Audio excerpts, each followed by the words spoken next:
What up? What's happening? Hey, I heard y'all had dope intro songs. Where my intro song?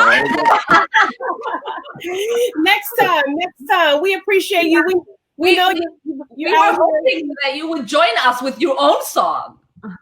Yeah, I know. I should have. I could have. Okay, listen. I got a quick one for y'all. Say. Okay. Yeah, break it down. They say racism, man, it don't stop. They talk sexism, yeah, it don't stop. Americanism, man, it don't stop. You gotta get that wisdom and get your Glock before they hit your block with the National Guard. Yeah, you protected by a compassionate God. We hunting for jobs, being hunted by squads. It's a small world. We want it at large. America's most neglected and arrested. That's why your vaccine, I gotta second guess it. We don't know what you shooting in black kings and black queens. Plus your health record ain't really that clean. We don't forget like Nat King, what happened in Tuskegee. We getting over high blood pressure and diabetes like trees. We fall in the wilderness of America. Is it you don't hear us or don't care for us? Once upon a time, there was a black man. They loved him when he shot ball. They loved him when he ran. They loved him when he rapped. They loved him when he danced, but really didn't love when he was out with his fam. Didn't love him in the hood or selling CDs, and couldn't love her when she was in the house sleep. I'm wondering if it's love, if it's really love at all, because in that type of love, we fall. That's something they call it. Yeah. That was a whole word. And I know that our brother Jamal Bowman in this moment would say, now that is hip hop. Yeah. Okay. Yeah. I can hear I can hear his voice right now. Yes. I knew you would come through. See, I knew you. Yeah, thank you for that. Thank you for that. Those righteous words, brother. We appreciate you. Thank you for using your platform. Thank you for everything that you're doing. Just out of radical love for community in this moment. We appreciate you. Yeah, Common, what are you telling people? I have like the 3rd Forest Congressional District. There's like 32,000 brand new voters, registered voters. About 5,000 already voted, and we're calling them, texting them, telling them you got to come out. And Michigan is so important. We lost Michigan by less than 11,000 votes, and he cannot win without Michigan. What are some of the things we can be like really pushing, and folks that are listening can text their cousins, their friends, their family to say, why this is so important? Well, I like to use the example, because so many young people have been out thinking about justice and speaking up for justice and protesting. I like to use the example of like what the difference in elected officials is. Like in Minnesota, what happened with George Floyd, Minnesota handled their business. I've been out there when we all were out there. Minnesota, Congresswoman Omar, y'all handled y'all business, and those police officers, will be on trial and justice will be served.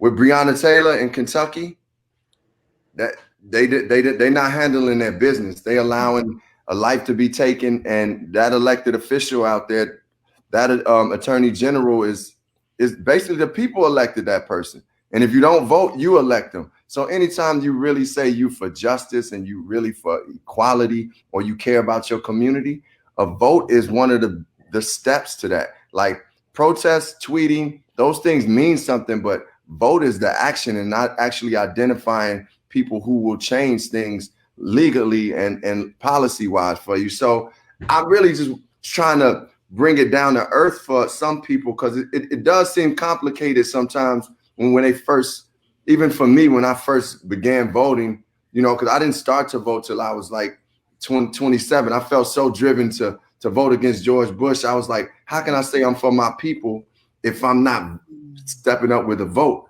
And I try to, really connect the situation, because a lot of people, I've been going through the communities. We've been in the hood. We was in the hood in Houston today, and people are in despair and dealing with different pains, but they don't actually, sometimes a lot do. Let me say this. Some people really been like, I've been really inspired by the people I've seen in the most hood communities to some of the suburbs. When I go to those places, people are talking about voting in charge, but those who are not just really don't feel a part of the process. And y'all have heard that story before. So I just really honestly just try to say, hey man, anything you see happening, whether it's people being sentenced to long jail sentences. You know, the criminal justice system been targeting you.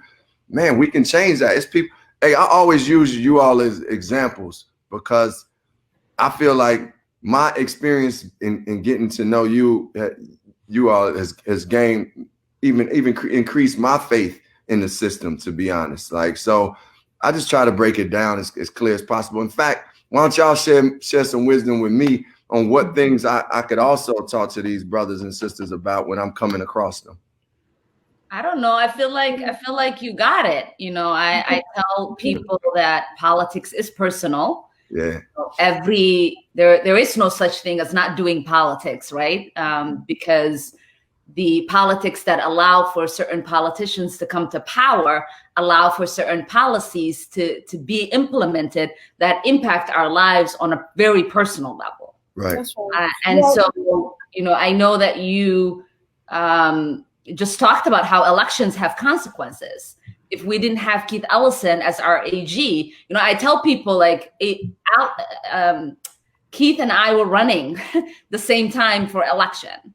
And I lost more sleep over whether he was going to win or lose than I did for myself in my own race, because I knew how consequential it was going to be if he wasn't in that seat. Right. And we now see, right? Like, I don't think we would have had this process be taken in the way that it has if it wasn't for Keith. If he was not our AG. And I think there are very tangible examples like that where people can see, right, how consequential their choices are when they decide to come out and vote and when they choose not to. And for me, you know, I always vote and talk to people about voting from a place of love, because I think fear can be paralyzing. Yeah. And hate is an awful thing to have in your heart. And so being moved and mobilized from a place of love is really the way in which we can see, you know, this election give us the results where we let love have the last word. Yes. That's powerful. I definitely agree with that. And Common, you know, you remind me of what our brother Kendrick Sampson reminds us, that there can be no revolution without the arts. So you prove that everyone has a role to play in the movement. You use your platform, you use your artistry, but everything that you were talking about in that storytelling, which was so powerful, what I've been telling people are the words of a St. Louis activist who inspired me, and that is to vote your condition. You know, vote your condition. So do you have a pre-existing condition? Okay. So what is your neighbor's condition? What's your community's condition? Vote your condition. Yeah, and Common, you know, one of the things that rings in my mind all the time is the late Elijah Cummings. And, you know, he's quoting somebody, but it just resonates with me. And I tell people, you know, he said, you know, doing nothing doesn't amount to nothing. Yeah. Doing nothing actually does result. It results in, you know, not showing up. It results in our voices not collectively being loud. And I remind, you know, a lot of folks that have been inspired by all of us running. I won by 900 votes. So your vote mattered. You're counted. You may not have been coming out to vote the top of the ticket. It was a governor's race, but you coming out got me elected. It motivated and inspired people who got out there and showed up and made history and got, you know, again, this incredible amount of folks in there. And you know, Common, it's these lived experiences that my sisters and I all have. We share tears, we hug about it, we're angry, we're passionate, all these things. But it's our lived experiences that we bring forward that you know, we talk about issues that it's completely different of how Congress has been talking about stuff. And if I always say to people like, oh, Rashida, I don't know what to do. I said, look, give me an administration I can work with. Like, you understand, like, this man is like, there's a wall. I can't even, and I can get through walls, Common. Like, give me a wall either. But this one is so corrupt and so lawless, so hateful, got white supremacy on. Like, I can't deal with that. Like, give me somebody that I know a little bit, like I can knock down the wall. Just, you know. But it's like, it's so funny to me that, like, I don't know what it is, but like, it's just Elijah Cummings rings in my ear every time he talked about his mother and what it took, you know, all of that. And I just feel like, God, we can't just do nothing. We can't just sit at home. We can't do nothing. And that's why I'm like, if some people are just sitting at home, just You need to just think about that neighbors. Think about somebody else that needs you to come out. And that might inspire, because I just want everyone to know that's listening that just hasn't done it yet, that you're needed right now in so many ways. Yeah, no. And, you know, when all of us, I think, got elected in unlikely circumstances, we all had to overcome like local political machines, or we weren't like the favored candidate. And when each of us won in our own way, it was shocking. And it was shocking to political establishments of all parties. And I know that, and I think we all knew that in order for us to win, we didn't enter these races seeing, how am I going to get the other guy's votes? We walked into our races saying, where's the crew that we are going to bring into this system to upend it? And that required a strategy that almost no one else uses, which is to turn out people who don't usually turn out to vote. And they don't turn out because they're apathetic. In fact, a lot of times people don't turn out because they are the most invested and get the most heartbroken when our system disappoints them. And so for us, you know, what I feel like the key is in turnout is when we go to young people, when you go to low income people, when you go to public housing, and you remind them and you tell them you matter. Yeah. Like you actually matter. And we internalize the fact in a lot of ways that we don't matter. And it may not be a conscious thought, but when our public policy doesn't see you, when our public housing is allowed to just crumble and not be invested in, you don't get boilers and you got cold air in the middle of wintertime and your water's dirty, all of that is policy and government telling communities that you don't matter, right? Yeah. And it's really easy to internalize that. And so when we come up and we knock on a door, and we're the first time we've knocked on that door in 10 years, that an elected official has gone into a neighborhood or knocked on a door, you're telling that person that you matter. And then eventually we start to internalize that. And then we say, wait, I matter. I matter. And you and you and you and you and you and all these people that we put in answer to us too. And our vote shouldn't be taken for granted. I matter, you matter. And I think that's one of the most powerful ways to get people out to the polls. Yes. Yes. And I also got to say that I think, you know, I heard Ilhan also saying how joy, like, or maybe Rashida, you said it, but either way. We all talk about joy. Yeah, okay.